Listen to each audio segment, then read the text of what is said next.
Harry's had a good week. Catherine's had a good week. What about William? William's been doing some nitty-gritty. He's doing some tough stuff. He's been paying attention to his homelessness project, which he's opened up a building in South London, a Duchy of Cornwall building, where where people at risk of rough sleeping can now stay.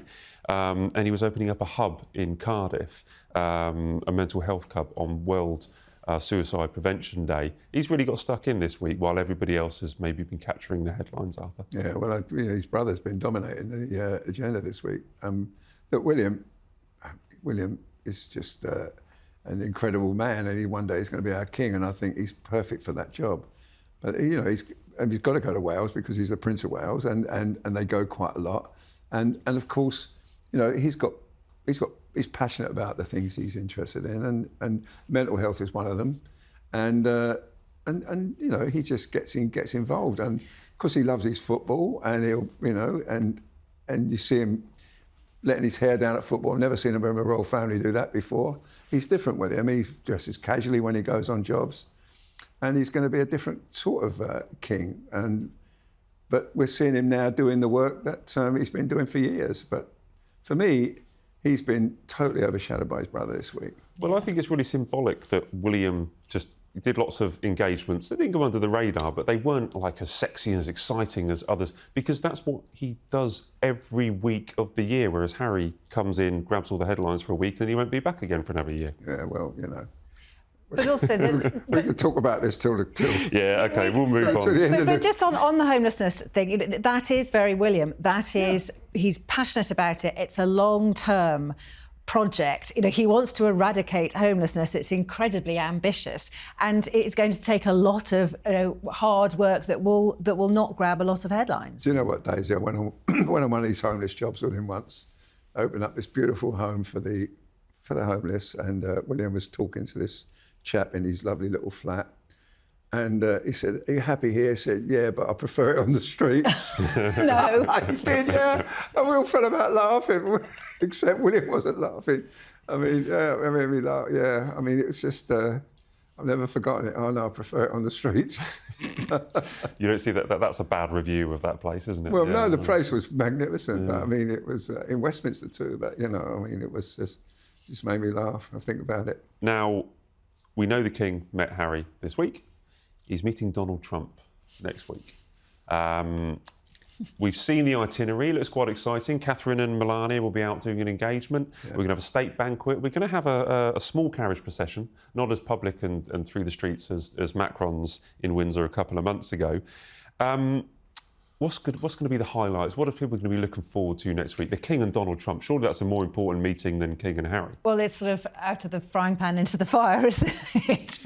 In many ways, I mean, I think the King is doing his duty as the head of state, welcoming another head of state, and I think it's, and I think he's doing it because the government have asked him to, and I think that just says it all. I mean, but the fact that the King doesn't believe in things that Donald Trump believes in, they may get to discuss it. They may, but I doubt it very much. Yes, I think they'll avoid it. Yeah, avoid it if they can. Yeah, but I mean, look, the King believes in saving the planet. I mean, I've been to every rainforest in the world with him. He's just passionate about it.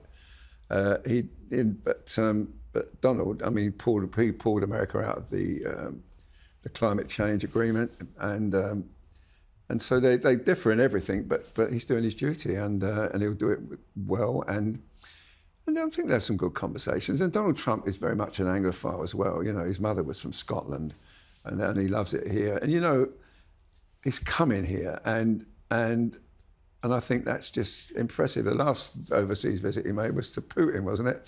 I mean, we went to Alaska. But ultimately, the one thing we know about the Donald is he's incredibly vain, and he loves the red carpet treatment, and he loves hobnobbing with the royals. So all of that will tick his boxes, and obviously the government will be hoping that will serve us well. I mean, slightly awkward with no ambassador and no Peter Mandelson anymore, thanks to your colleague on The Sun. So another Prince of Darkness. Another Prince of Darkness, exactly. So yes, with no ambassador, that'll make the state visit somewhat awkward. It'd be see if they're interested in any demonstrations as well. I don't know. I mean, because there's been a lot of that, where he's been going, and in America certainly. But look, you know, he's the president of the United States, and he's our king, and they'll do a great job, and so will Camilla, and so will William and Catherine. They'll just give it everything and make the visit. And William and Catherine do have big roles as well. I mean, they're welcoming them. You know, there's a lot going on. It'll be Melania, Catherine, and William and Donald. So that'll be those pictures. Again, talking from an American perspective, the Americans are obsessed with William and Catherine more than the King and Queen and Camilla. So those pictures will be very popular around the world. Well, Donald Trump and William met in Paris last year. Yeah. And, you know, Trump seemed to be completely taken. You know, he's a good-looking guy, he's a tall guy. So. Yeah. Yes, but also, of course, Trump is very, very familiar with who's up and who's down and who's popular and who's not popular. And he will be fully aware that pictures with Catherine will be very good pictures. Yeah. I mean, it's going to be a huge operation in Windsor. Me and Arthur will be down there, won't we? We'll be, we'll be down Wednesday, there reporting. Wednesday, yeah. Do you think, I mean, is there any worry, because there's been the shooting of Charlie Kirk in the USA. Are there any, security's obviously going to be massive, but are there any worries for you guys about security for the royals when Trump comes over? That doesn't bother me. No, I've never. If you think about that, mate, you wouldn't do anything, would you? I mean, no, look, he'd be safe here. I mean, there'd be 100 Secret Service everywhere. Everything will be double checked. Fine. He'll be safe, and the king will just, you know, the king will show him a good time. You know, the whole royal family will give him a proper welcome. Great. Well, guys, look, we've just got time for our quickfire questions. So if you take a deep breath and come up with your best answer for these. Right. Firstly, what do you think the first words that the king said to Harry when he walked in through the door? Nice beard. No, probably said, You've grown. How are you, my son? Who are you? I'm your father. Nice to meet you. Used to call him my darling boy. My darling boy. Yeah. Does Harry call him Pops? Pa. Pa, yeah. Okay. If Harry dropped round to your house for 45 minutes, what drink would you have served him? We only get in my house would be a cup of tea, because I don't drink alcohol and I keep it in the house. So, but he'd have to have a cup of tea and without sugar. Yeah, so the same as the famous cup of tea. Oh, I think I'd probably give him a Guinness or something. See if he can split the G. Yeah, that's what I think. That's a good idea. And well, if Donald Trump was to drop round your house for a state banquet, what would you serve him? Oh, bit of cold porridge. I'd probably say I was sick and couldn't do it. I could face it, Matt. Well, we know that he loves a McDonald's, doesn't he? Doesn't he love a McDonald's and a Coke? Down and get a Big Mac, I'll get him a Big Mac, Great idea. Yeah. And finally, just a quick response to this. When do you think Harry will return again? I think before it won't be as long, it won't be 18 months again, 19 months again. I think it'll be much sooner than that.